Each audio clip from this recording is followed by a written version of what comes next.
Kenza, Betty, Garance Doré ou encore India's Insight sont les nouvelles stars du net grâce à leur blog. Elles publient leurs coups de cœur et leurs bons plans sur des blogs devenus incontournables dans le milieu de la mode. Aujourd'hui, j'ai décidé de faire quelque chose qui, à mon avis, va beaucoup vous plaire. Vous avez été très nombreux et nombreuses à me demander. Elles décrivent leur tenue devant la caméra et testent les derniers produits de beauté, des vidéos qui peuvent atteindre des centaines de milliers de vues. Une activité en plein boom qui a rapidement trouvé sa place dans le monde des médias. La différence majeure entre un blog et un support papier, enfin un support papier à but journalistique quand même, hein, c'est qu'il y a deux métiers différents. Nous avons une recherche journalistique, donc on ne fait que retracer des faits, alors que la blogueuse va directement mettre son opinion, et c'est ce qui fait l'intérêt du blog, c'est elle a testé, elle a aimé, elle n'a pas aimé. Ce n'est pas un travail journalistique proprement dit, étant donné qu'elle donne son opinion.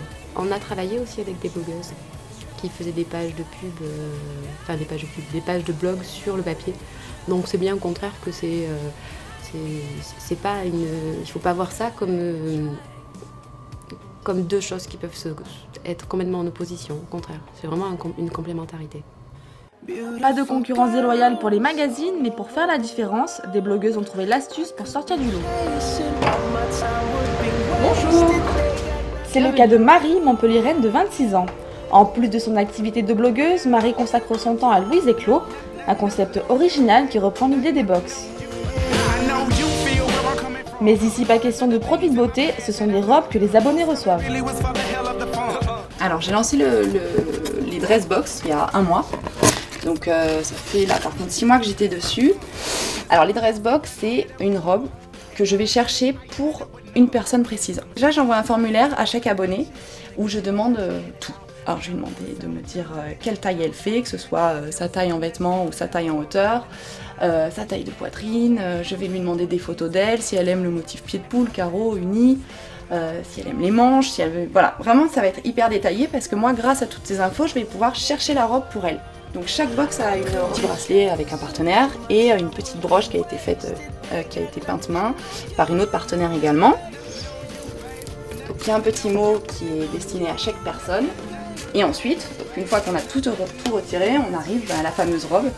Donc là, c'est une petite robe léopard, une petite robe léopard. Il y a de tout. Donc c'est que je savais qu'elle aimait le motif animal et j'ai vu un peu par rapport à son formulaire que ça pouvait lui plaire.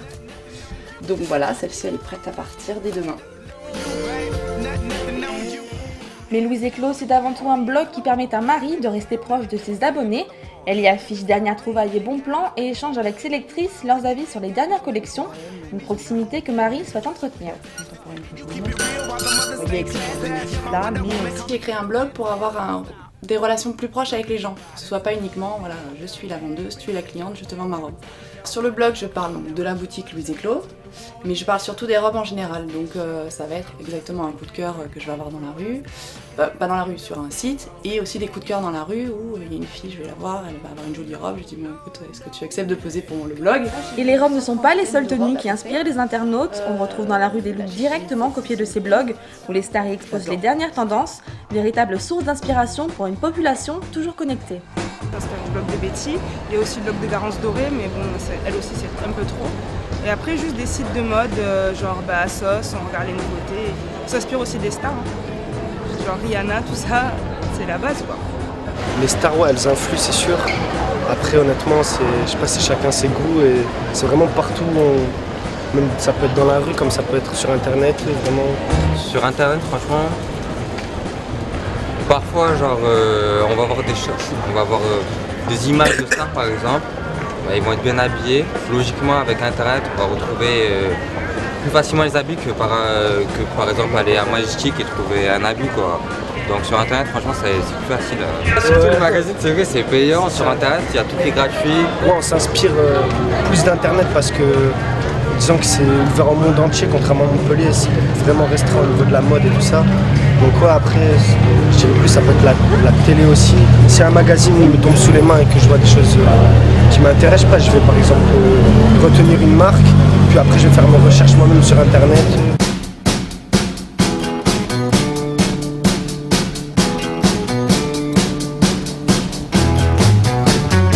Si le travail des blogueuses et des journalistes se complète. Pour les loups des chroniques de Myrtille, pas de concurrence possible, à chaque support son utilité. Quand on blogue beaucoup, on a de moins en moins le temps de lire d'autres blogs.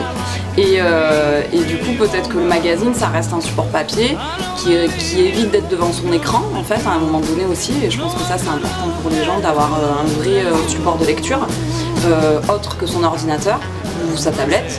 Et puis en fait, je pense que le travail, on va dire un magazine du type, je sais pas, Bi, Grazia ou Cosmo, qui est alimenté par de vrais journalistes en fait, ce qui est quand même pas notre cas et je crois qu'on prétend pas l'être non plus, parce qu'il y a peut-être un travail d'investigation, mais en tout cas j'aime à le croire, dans un magazine que nous on fait peut-être pas en tant que blogueuse. Bien que j'ai pas envie d'écrire d'âneries dans mes articles, donc forcément je peux essayer d'aller me renseigner, mais en tout cas je crois pas que ce soit aussi poussé que ce que le ferait un journaliste. Et puis on traite pas les mêmes sujets en fait, genre, enfin, je crois qu'un blog c'est beaucoup de plaisir, c'est un loisir à la base et du coup on écrit sur des choses qui sont assez futiles parfois en soi quoi, même s'il peut y avoir des sujets qui nous touchent particulièrement, mais ça reste très spontané, ce qui est je pense pas trop le travail d'un journaliste. Les blogs mode, il y en a énormément. Chacune a son style et c'est ce qui est intéressant. Moi en tout cas, ce qui m'intéresse, c'est pas de voir partout la même veste Isabelle Marant, c'est de voir comment elle a été accessoirisée, comment elle a été portée, selon la silhouette qu'on a. Et c'est ça qui est intéressant et je pense que c'est ça aussi que les gens recherchent en lisant des blogs en fait.